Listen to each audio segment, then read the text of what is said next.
چیز ہے لذت آشنائی۔ بدر کے میدان میں حضور جا رہے تھے، ایک گھر میں رات کو لڑائی چل رہی ہے، کس کے درمیان؟ باپ اور بیٹے کے درمیان۔ باپ بوڑھے ہو گئے ہیں، بیٹا لڑ رہا ہے، ابا آپ نہیں جائیں گے، آپ گھر میں رہیں گے، میں جاؤں گا۔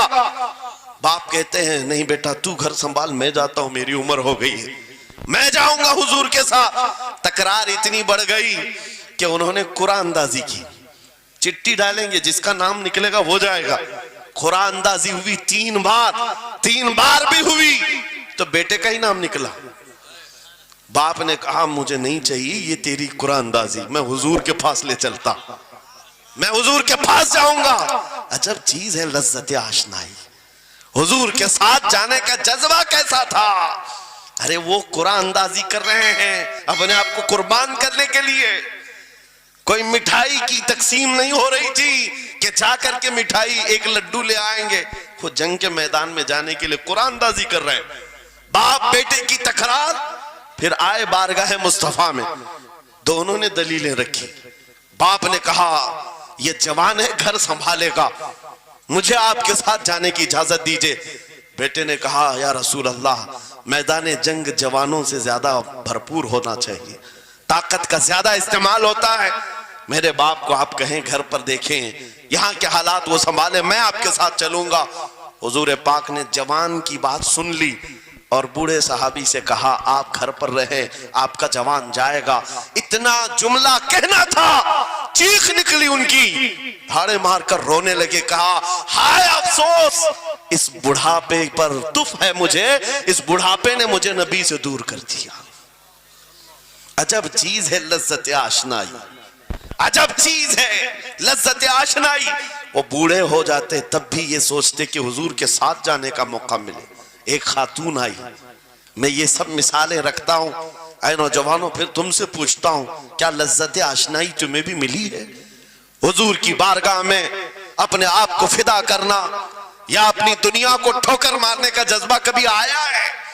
ایک خاتون حضور کے دربار میں آئی، جب حضور صلی اللہ تعالیٰ علیہ وسلم کسی میدان کی طرف جا رہے تھے، وہ بھی جنگ کا حال تھا، کئی جنگیں لڑی گئی، ایک خاتون آئی 1.5 سال کا بچہ لے کر، کہا یا رسول اللہ مدینے کی ساری مائیں اپنے جوان لڑکے بھیج رہی تھی، میرے گھر میں کوئی نہیں تھا، ایک 1.5 سال کا بچہ ہے، میں اس کو لے آئی ہوں، اس کو قبول کر لیں۔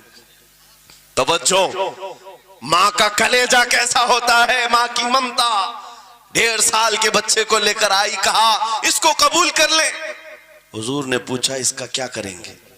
وہ خاتون کہتی ہے یا رسول اللہ میرے شوہر شہید ہو گئے اور میرے پاس سوائے اس بیٹے کے کوئی نہیں، ہاں مجھے اندازہ ہے میرا بیٹا چل پھر نہیں سکتا، تیر تلوار نہیں اٹھا سکتا، یہ جنگ میں جانے کے قابل نہیں، لیکن میں اس حصے سے محروم نہیں ہونا چاہتی جو مدینے کی ہر ماں لے رہی ہے، بس یا رسول اللہ میرے بیٹے کو آپ کسی مجاہد کے ہاتھ میں دے دیں، جب دشمنوں کی طرف سے تیر چلے میرا بچہ ڈھال کے کام تو آ سکتا ہے، میرا بچہ ڈھال کے کام تو آ سکتا ہے۔ عجب چیز ہے لذت آشنائی، عجب چیز ہے لذت آشنائی، جسے یہ آشنائی کی لذت ملی ہے اس نے مصطفیٰ کریم کے قدموں میں بچے بھی وار دیے، سب لٹا دیا ہے، ان کے لیے مال کی کوئی اہمیت نہیں تھی۔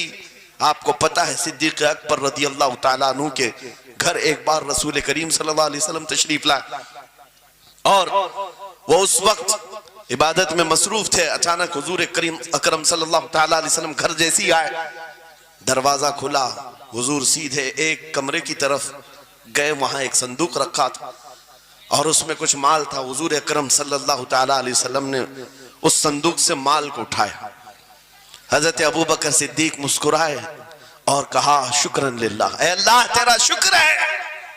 حضور پاک نے ان کے مال کو جیسی اٹھایا، کہتے ہیں میں ابھی اللہ کریم کی بارگاہ میں دعا یہی کر رہا تھا، اے مولا بس تو اتنا کرم کر دے تیرا رسول میرا پورا مال اپنا سمجھا کرے، اپنا سمجھ لے۔ وہ اپنے آپ کو سب لٹا دیتے، پھر کہتے میرے عزیزو عجب چیز ہے لذت آشنائی، جسے یہ مل گئی ہر مصیبت اسے چھوٹی لگتی ہے، ہر مصیبت ہلکی لگتی ہے۔ اب آؤ میں تم سے پوچھتا ہوں، یہاں تھوڑی سی تکلیفوں پر بلبلا اٹھتے ہیں، تھوڑی سی تکلیف کیا آئی کہ تتر بتر ہو جاتے ہیں۔ تمہارے آج اتحاد کو دیکھنے کے لیے آنکھیں ترس گئی ہیں، ہمارے اختلافات اتنے بڑھ گئے، ایک جماعت ہے، ایک سنیت ہے، ایک مسلک ہے، لیکن ایک دوسرے سے مساوات کرنا نہیں چاہتا، ایک دوسرے سے گلے ملنا نہیں چاہتا۔ علماء کی جماعتیں الگ، پیروں کی جماعتیں الگ۔ کیا یہ جینے کے سلیقے ہیں؟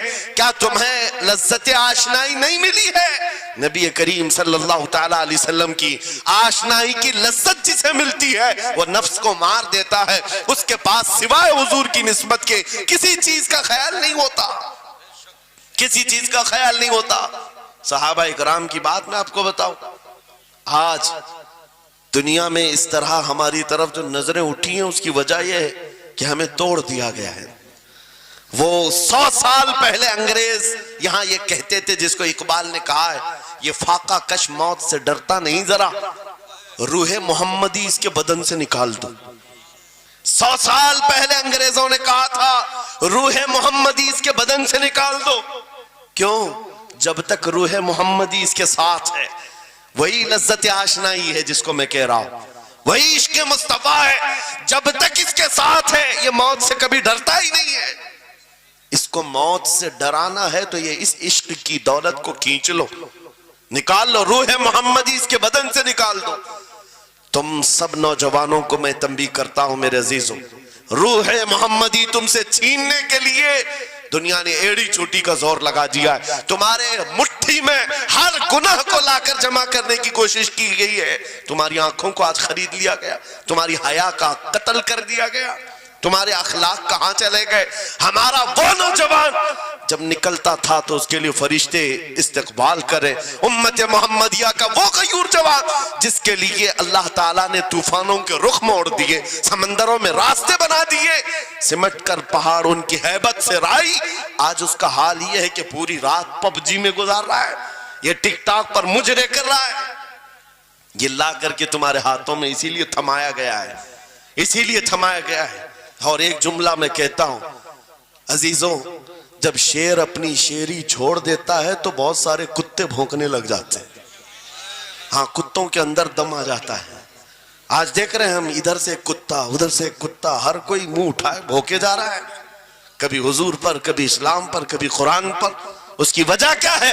محمد عربی کے شیروں کو نیند آ گئی ہے، یہ غفلت میں ہے، اور یہی چاہتی بھی ہے دنیا کہ یہ نوجوان نشہ میں ملوث رہیں، یہ دھت رہیں، حسن کے پیچھے بھاگتے رہیں، دولت کے پیچھے ایک دوسرے کا قتل کرتے رہیں۔ دنیا یہ چاہتی ہے محمد عربی کے شعروں میں ہوش کبھی نہ آئے، ورنہ ان کو بھی پتا ہے کہ جس دن یہ کھڑا ہو گیا بہت سارے کیڑوں کی موت آ جائے گی، بہت سارے کتوں کو یوں ہی کھجلی شروع ہو جائے گی۔ تمہیں اٹھنے دینا نہیں چاہتی دنیا، کبھی کبھی بیدار ہونے نہیں دینا چاہتی، مگر جب تک ہمارے پاس آواز ہے، جب تک زبان ہے، ہم بولتے رہیں گے۔ ایک ہی چیز ہے جو تمہیں یہاں سے وہاں لے جاتی ہے، وہ کون سی ہے؟ کہ محمد سے وفا تو نے، تو ہم تیرے ہیں، یہ جہاں چیز ہے کیا لوح و قلم تیرے ہیں۔ سبحان اللہ، نعرہ تکبیر، نعرہ رسالت، مناظر اہل سنت، علامہ سلمان رضا صاحب قبلہ۔ میرے عزیزوں، ایک بات یاد رکھ کر کے چلو، دنیا آج کہتی ہے ان کے پاس کچھ نہیں ہے، تمہارے پاس کچھ نہیں ہے، صحیح کہتی، اخبار میں یہی چھپا، رپورٹوں میں یہی چھپا، سپریم کورٹ کے ریٹائرڈ ججوں نے مل کر کے ٹیم بنائی اور ہمارا سروے کیا ہندوستان بھر کا، کہا کہ یہ بیکورڈ ہیں، ان کے پاس ایجوکیشن نہیں رہ گیا، ڈپارٹمنٹ میں ان کی نمائندگی نہیں ہے، یہ پڑھے لکھے نہیں ہیں، مال میں بھی کم ہے، نوکریوں میں بھی کم ہے، سب رپورٹیں ان کے پاس ہیں۔ پھر میں کہتا ہوں یہ میڈیا کے کتے 24 گھنٹے ہم پر بھونکتے کیوں ہیں؟ جب کچھ بھی نہیں ہے، بیکورڈ ہے، ٹوٹی ہوئی بکھری ہوئی قوم ہے، تو کیوں ہم پر بھونکتے ہو بار بار؟ تمہیں میں بتاتا ہوں، یہ بار بار بھونک کر بتاتے تم کچھ ہو، تمہارے پاس کچھ ہے، کچھ ہے، ان کو پتہ ہے، تمہیں نہیں پتہ ہے۔ تم کہہ رہے ہو نہیں میرے پاس کچھ نہیں ہے، صبح ٹی وی چالو کرو کہے نہیں تیرے پاس کچھ ہے، ورنہ ایک ٹوٹی بکھری غریب قوم پر کون 24 گھنٹے صرف کرے گا؟